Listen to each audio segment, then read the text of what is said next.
Hi mga ate ko, samahan niyo ako magluto ng panggabihan. Ang ulam pala namin ay sarsyadong isda.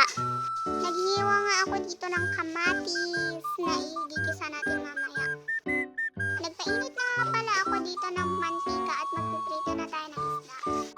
Nilagay ko na nga yung isda nung mainit na yung mantika. Medyo napaatras na ako dyan dahil takot ako sa mantika. Ayan na siya. Inihimay na nga ni mama ang kanyang paboritong talbos ng sitaw dahil mamaya sasaladin niya daw ito.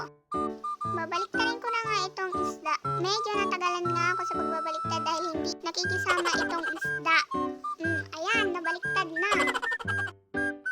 Natapos ko na nga prituhin itong mga isda at magigisa na tayo ng kamatis. Nilagay ko na nga